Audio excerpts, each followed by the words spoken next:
નમસ્કાર મિત્રો, JR વોઇસમાં આપનું સ્વાગત છે। આઈસ્ક્રીમ અને કેકમાં સુગંધ ઉમેરતી એક મહેક તમને ઘણીવાર આકર્ષિત કરી હશે, પરંતુ શું તમે ક્યારેય એવું વિચાર્યું છે કે આ સુગંધ ક્યાંથી આવે છે? ખરેખર આ સુગંધ વેનીલાની છે, જેને કેસર પછી વિશ્વનો બીજો સૌથી મોંઘો મસાલો માનવામાં આવે છે। હા, તેની કિંમત સાંભળીને તમે ચોંકી જશો। તેની માંગ માત્ર ભારતીય બજારમાં જ નહીં, પરંતુ વિદેશોમાં પણ ખૂબ મોટી છે।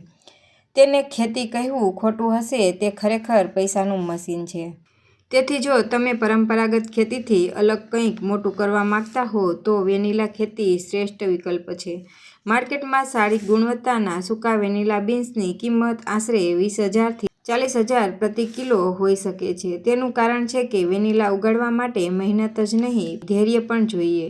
આમ તો તેનો સ્વાદ સિન્થેટિક નહીં, પરંતુ કુદરતી હોય છે, જેની માંગ ફૂડ ઇન્ડસ્ટ્રીથી લઈને પરફ્યુમ ઇન્ડસ્ટ્રી દરેક જગ્યા પર છે।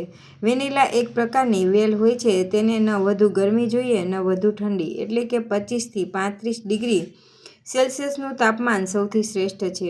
વેનીલાના છોડને 50% છાયાની જરૂર હોય છે, તેથી તેને સોપારી, નાળિયેર કે અન્ય બગીચામાં ઇન્ટરક્રોપિંગ તરીકે ઉગાડવું સૌથી સારું છે।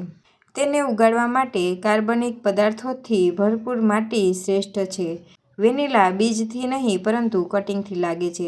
તેનું કટિંગ કોઈ સરકારી નર્સરી કે સ્પાઇસ બોર્ડ ઓફ ઇન્ડિયાથી માન્યતા પ્રાપ્ત કેન્દ્રથી ખરીદો। તેને લગાવવાનો સમય ચોમાસું કે જ્યારે વાતાવરણમાં ભેજ હોય। આ એક છોડ છે, તેને છોડાવવા માટે સહારાની જરૂર હોય છે। વેનીલાની ખેતીનું સૌથી મહત્વપૂર્ણ અને રસપ્રદ પાસું તેનું પરાગનયન છે।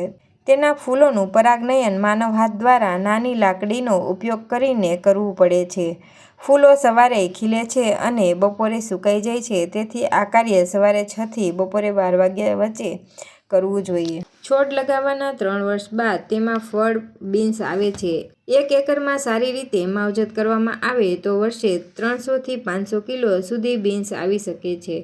લીલા કઠોળને સૂકવીને ક્યુરિંગ પ્રક્રિયામાંથી પસાર કરવામાં આવે છે, જેનાથી તેમનું વજન ઓછું થાય છે, પરંતુ તેમની કિંમત વધે છે। જો તમે સૂકા વેનીલા કઠોળ વેચો છો અને ધારો કે સરેરાશ કિંમત 15,000 થી 20,000 રૂપિયા પ્રતિ કિલોગ્રામ છે, તો તમે 1 એકરમાંથી સરળતાથી લાખો રૂપિયાનો નફો કમાઈ શકો છો। વેનીલાની ખેતી રાતોરાત અમીર બનાવવાની સ્કીમ નથી। આ એક લાંબા ગાળાનું રોકાણ છે। તેમાં પહેલા 3 વર્ષ મહેનત કરવી પડશે, બાદમાં આ છોડ 12 થી 14 વર્ષ સુધી સતત કમાણી કરાવે છે। શરૂઆત કરતા પહેલા તમે તમારા નજીકના કૃષિ કેન્દ્ર, સ્પાઇસ બોર્ડ ઓફ ઇન્ડિયાની સાથે સંપર્ક જરૂર કરો। જો આપને વિડીયો પસંદ આવ્યો હોય તો વિડીયોને લાઇક, શેર અને ચેનલને સબસ્ક્રાઇબ કરવાનું ના ભૂલશો મિત્રો। તો ફરી મળીશું નેક્સ્ટ વિડીયોમાં। નમસ્કાર।